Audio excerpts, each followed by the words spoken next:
road is used, but a big wreck on the front stretch. Ben Kennedy slides out of line and slams the outside wall. Still got him coming here. Just hold on, you're okay. Brakes, brakes, brakes, brakes. You okay, Ben? We heard Ben say, yeah, I'm good. That is great to hear, because he took a shot out of the draft, nose first into the wall, and before he could get the truck under control, the back end came and slammed it as well. Good to hear his voice say, yeah, I'm okay. What happened? Nemechek just came down into us? Yeah, Nemechek got into us there. Not sure what he was doing. Was it me or was it him? It was him.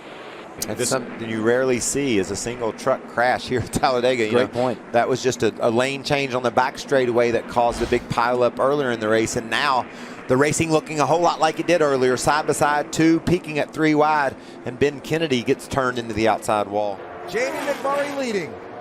Here's the first move. Oh, trouble. Dillon gets turned around into the middle of the pack. Casey Mears is the one that hit him. Caution is out. Race is over.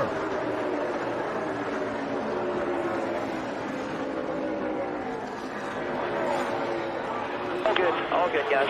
All good. Here's Stenhouse. You can see right there. He's already making contact with Dillon's bumper. Wow, looked like Dillon might have just turned around. Yeah, it might have just been there. Wow, what contact that was. It had just been the air coming across the back that got him loose.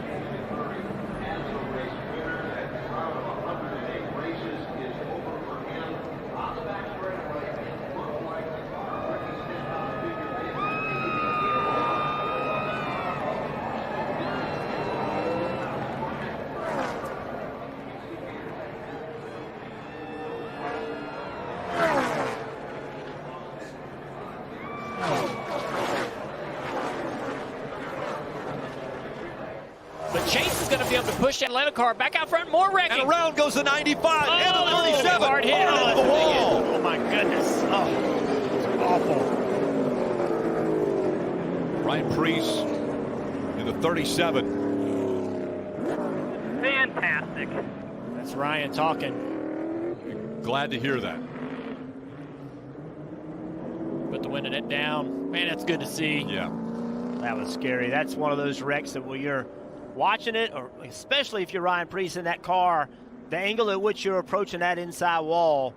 It was a violent, violent crash. Scary. Almost upside down. We see the 17.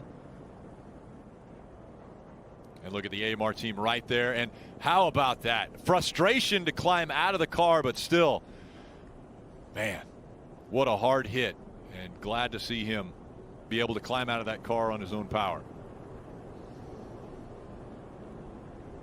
Such a dangerous sport, and we almost lose sight of that until something like that happens. Let's take a little replay and see just how all this began. There's Ryan's car.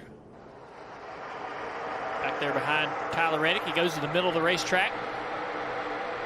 Got a great run going there. Looks like the 17. Oh, no, ahead of them. The 95 gets in the wall. Christopher Bell and Ryan Newman. Looked like Ryan Newman got into Christopher Bell trying to get up in front of him. Then they make contact. Oh, poor Ryan Preece. We talked about he's had a string of last place finishes, and wow, such a Junior and I in this booth, when he was heading to that wall, we were both cringing. It's not what you want to see, but it's good to see him get out of that car. Look at this angle of impact. So violent. 3,400 pounds of race car just thrown up into the air after it bounced off that inside wall. You see the soft wall moves as it should, the steel barrier, foam, and then concrete behind it. fast he's headed in the inside wall there. No way slowing the car down. Helpless feeling. The shot right here. See, Newman's up the racetrack. 6 has got to run. 95 comes up the racetrack right as the time that Newman's there.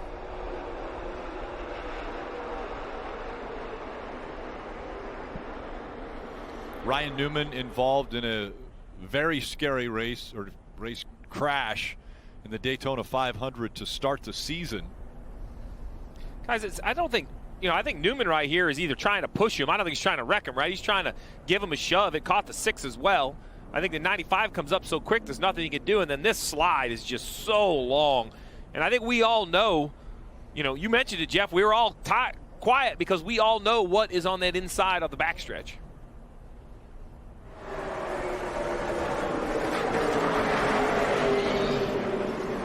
So as violent as we saw. And the 24, and around goes the 77 of Jones, almost up over the wall as they hit hard. The 20 of Kenseth involved, as is the 1 of McMurray. A big wreck coming out of turn 2. Inside, watch your inside. All right, we're rolling, guys. 4 flat. And now the red is being displayed as the cars are stopped in turn 2. You see them coming off turn 2, and Eric Jones, car gets loose, puts a little bit too much wheel back to the right, and basically head on into the wall, and then major impact behind, got him up in the air. I think that was Daniel Suarez perhaps that made the first impact. It looked like the 19 car, that orange and white car. But as we mentioned, the 20 involved, the 1 of Jamie McMurray, both involved in the playoffs, part of the round of 12. There's the big hit right there for the 20 car. You see Jimmy Johnson, the left-hand side of the screen, sliding through. Man, it's very good to see Eric Jones get out. That was a big, when those turn back to the right, look at this at real speed. Look how big this impact is right here. And that's so easy to do, Rick. Right along with Matt Kenseth. Look at middle lane. He's still out there. You see 3. Easy, easy, easy. Stay low, stay low, stay low, stay low.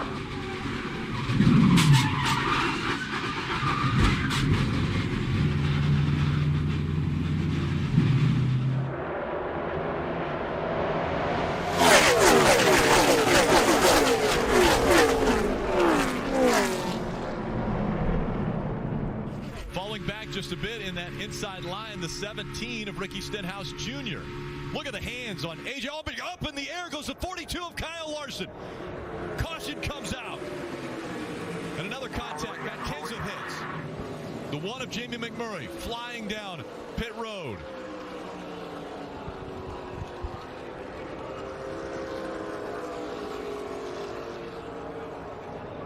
Kyle Larson up in the air, right in front of the grandstands. See him removing the steering wheel. A lot of damage to Kurt Busch's 41. We're done. Big disappointment.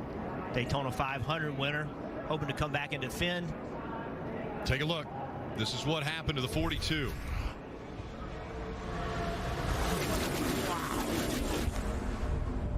How did he get back on the ground without flipping? See right here, he gets down low. The 17 of Ricky Stenhouse tries to fill the upper lane. The 42 tries to block. And as you said, the 42 was destined to go airborne. The roof flaps deployed, setting the 42 back on the ground. And as that happened, the 41 of Kurt Busch crossed the tri-oval, took a hard hit. This is another great action shot right here. Watch this 42. Hits the wall, then gets pushed into the air by the 17. You see the roof flap open. The car sets back on the ground. The 21 of Blaney, he's in the brakes, just nothing you can do.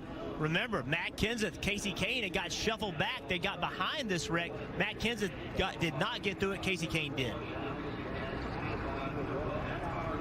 The 41 of Kurt Busch also came back across the racetrack. He hit it very hard into the safer barrier. If you've ever been on a multi-ton airliner and taken off, those planes take off at 170 miles an hour.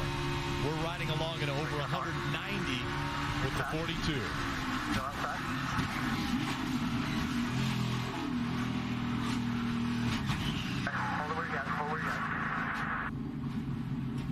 His hands hands off the wheel for 90% of that. Took his hands off the wheel, hoping not to injure his hands or his wrist.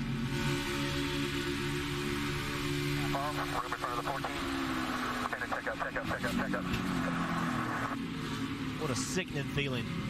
Looking out the windshield, a car in the air in front of you, not knowing what's going to happen. That was Ryan Blaney's vantage point. Once again, the 17 of Ricky Stenhouse Jr. had filled that hole, and a big hit by the 41 of Kurt Busch. The red flag has been displayed. Those are the angles that just tremendous impact. The 41 down at the bottom of the racetrack gets caught in the quarter panel, it looked like. You see him down there on the bottom. The action starts happening on the outside. Then the 41 gets clipped, turns right, up the wall. One car came up, the other car came Final corner at Daytona. Who's going to get here first? Regan Smith 7, Keselowski 22, Stewart 33, and contact! Smith turned around. Tommy Stewart is going to win this race. A terrible crash coming to the finish. This is a big wreck. Kyle Larson's car with the front end severely torn off.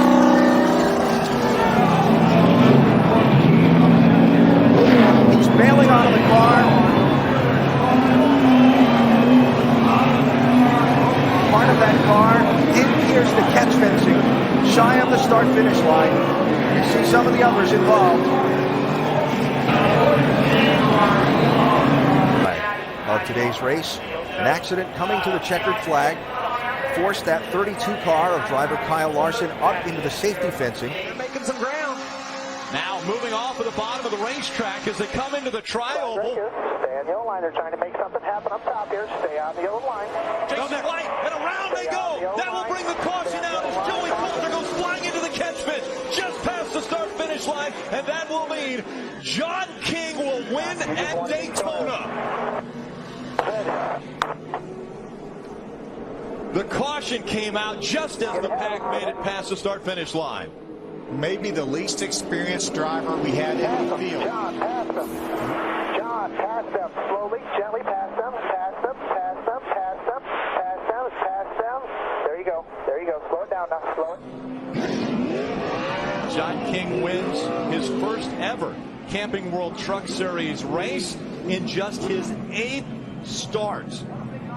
He becomes the 3rd driver to score his first career win at Daytona, and this is how it happened as far as the caution coming out. Look back in the middle there, the 22 of Joey Coulter. A little bit of contact with the 31 of James Busher. Gets up into the catch fence, and man, does that catch fence do its job. And of course, Ty Dillon slipped right through again. See Ty there in the truck with the bright neon orange, just slips right through. I'm just glad Coulter's okay. That was wild looking. See the way it ripped that back of that truck apart? Well, it sure did. And the front.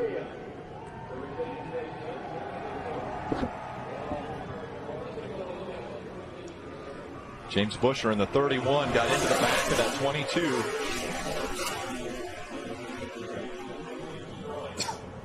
Watch this. Well, look at that ride, will you? Is that Hornaday going underneath Joey Coulter?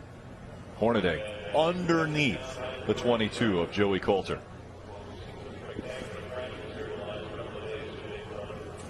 Watch this from Ron Hornaday's onboard.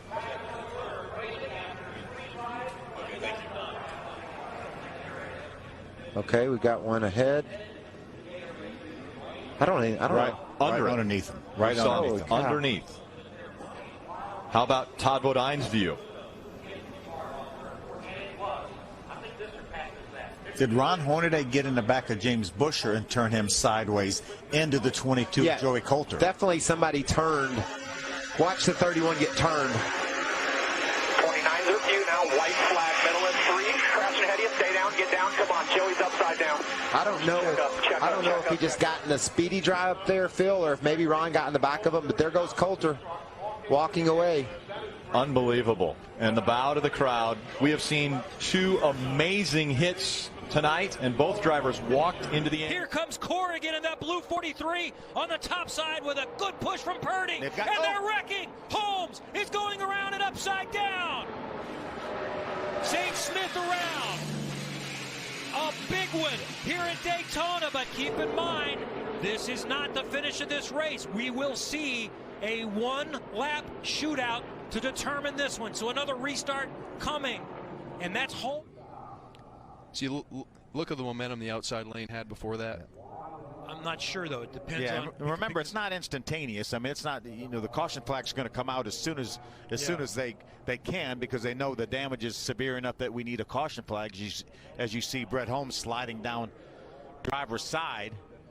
That's going to be close because Core definitely had the momentum and it was on his way. From that angle, it looks like he is ahead of. It does. I think Gregson. So. Yeah, sure does. And then Purdy is up there. And Zane Smith almost was ahead of it, and he got hit on the rear quarter. Yeah, Dave Mader III made hard contact with Zane Smith. Dave Mader was doing a nice job. We haven't talked a whole lot about him. He's a former winner here in the series back in, what, 91? Correct. He won a race at Michigan. He was a Snowball Derby winner in 1978. On board with Gustine. He was trying to pedal the throttle and try to get out from that situation.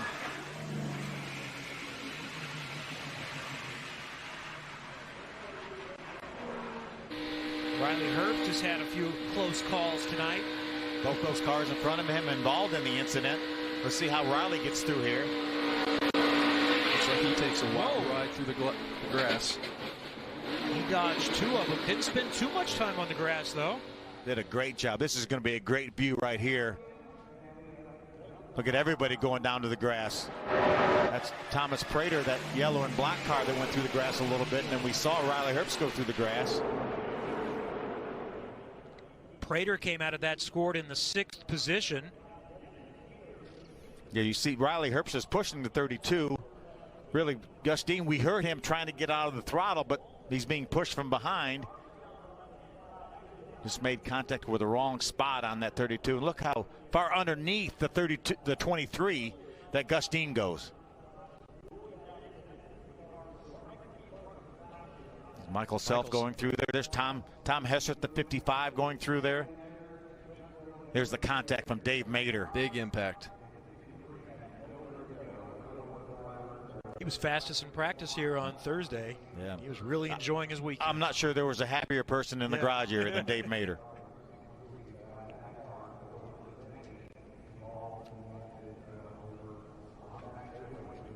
So this is all in the back stretch going in, heading towards turn 3.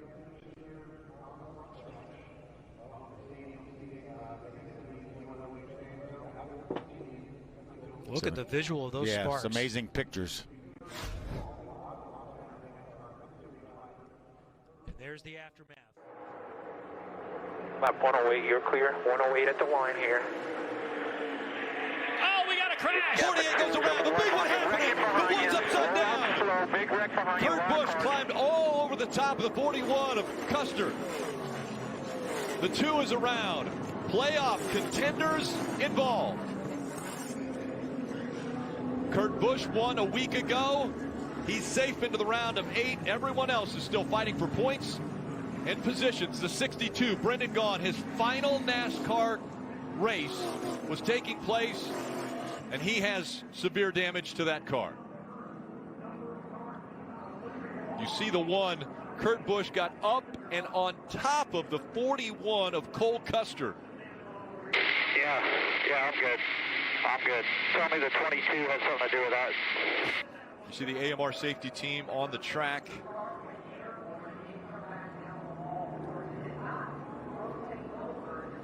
Oh, Clint Boyer's out of his car. His day is done. 2-car looks unscathed here as he was spinning around, just has some flat tires to get back to pit road to change. Daniel Suarez with heavy right front damage here. We were just talking about Daniel not knowing what he's going to be doing next year. Brendan Gaughan, that Beard Motorsports, a team that has 1 employee, Beard Motorsports, their only employee is Darren Shaw, the crew chief. Take another look at what happened.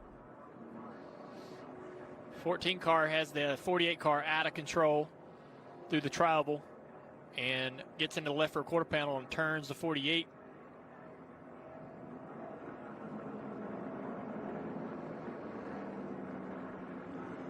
Yeah, right there. The 14's pushing the 48. Gets him turned around. Now, off the right. Kurt Busch way up in the air. Fortunately, came down on his tires. There it starts, right there. That tri-oval, we talked about it earlier. That is the worst place. That's where your car has the least amount of grip around this racetrack. And remember, these race cars are 3,400 pounds flying through the air like toy cars.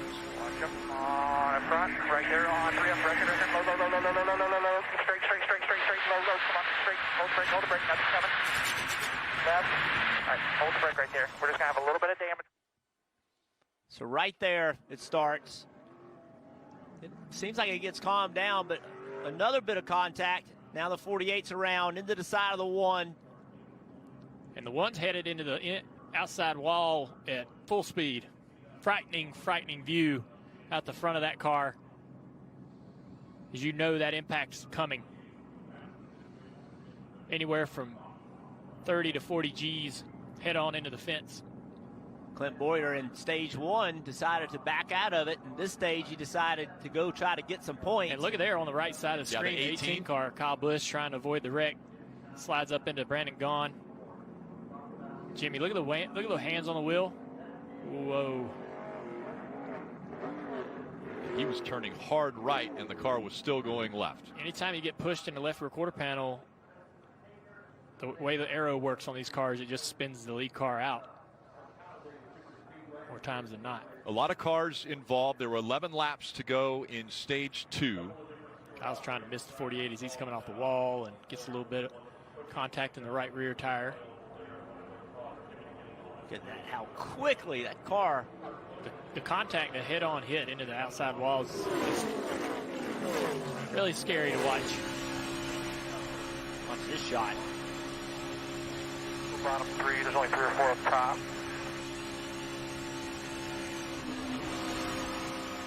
Down. On Fox, Kyle Busch. Whoa! That was big. Got loose off the corner. Had to get completely out of the gate. Oh, he's got right rear fire. Right rear down. Huge wreck. So Austin Chastain hit him. Turns Chase Elliott around in the wall. And totals Chase Elliott's car. Well, you saw it. He had a big-time wiggle off of 4. That thing, it saw him get out of the gas. The flames came out of both sides. And then Chastain absolutely nails him on the front straightaway, turning into the 9. What a wreck. What a change of events. Just like that. Chase Elliott had flown up through the field. Now, he says he's okay, and so is Chastain, but those cars are junk. Well, Kyle Larson, you just said it's the 18s to lose, and unfortunately, man, you jinxed him. That's exactly what happened. This race has turned upside down now. Chase Elliott had gained 8 spots since the restart in only less than a handful of laps and gets taken out in this pileup, beginning with Kyle Busch's misfortune. Wow, had such a good race car. Well, let's see. Kyle Larson, Kyle Busch, Chase Elliott, Ross Chastain. Did you pick anybody else to win this race? That's I don't exactly think so. Right. That's almost every favorite that I had dubbed to win this race as a possibility out of the race already. Goes right to show you it's anybody's game this year with this new car. See that big wiggle getting out of the gas. You see the tire down, starting to limp it around, slowing down, and here he comes. Ross Chastain, nowhere to go. Oh. Those are huge hits. And 3 cars hit destroyed. That hard. Not the stock car racing career. Well, his day was cut a little bit short, but it's still all smiles down here. Ricky Carmichael, unfortunate circumstance what happened, but were you able to learn about anything? Wendy, we've got a problem. The 99 of Ricky Stenhouse almost up in the air. Almost over is the 99 of Ricky Stenhouse Jr. This could be the end of the run for the championship. Boy, the right rear tire is gone on that car. We didn't see exactly what started this. We're hearing that he blew the right rear tire, which is what started this. And what a, you know, we were just talking about him being 35 points behind as they run. Just 2 laps ago, there's Jeff Campy, crew chief. Cannot believe it. What a horrible break for Ricky Stenhouse Jr., this entire Roush Fenway organization. You know, we're seeing a rash of tire problems today. And that's something that we have not seen here. I mean, we've seen this a lot of this race won a lot of times with coming in and putting on right sides only. You know, so tires have never been a problem here. So be curious what was causing that today. See Ricky very, very disappointed, I'm sure, and looked very, very fortunate that he didn't get that thing up in the air. It got up in the air, did not go over. Didn't roll over. But it was close. He got turned around backwards. That car went up in the air, came right back down on its wheels. Being a veteran open-wheel driver, it wouldn't have been the first time he'd been upside down. Hey, not the first time probably this, you know, in the last 2 or 3 weeks that he's been upside down. Right. What a disappointing ending to this race. And the variable has always been when you come to Talladega, you could be involved in something that will end your day early. There he is right there, right behind. The right rear tire went down. Justin Lofton had nowhere to go. Look how high that car gets up in the air, and it comes right back down when the roof flaps deploy. Roof flaps have saved a lot of cars from being upside down in our sport. You see the debris right there. The tire already went down. Justin Lofton was having a great race. He had nowhere to go. He has a lot of damage, but unfortunately, this is the one these guys circled at the beginning of the year. Let's see if we can get by this race without having something go wrong like this. And unfortunately for Ricky Stenhouse, he did not get by this race without having a problem. Look at that car get up in the air. The left front corner, the only thing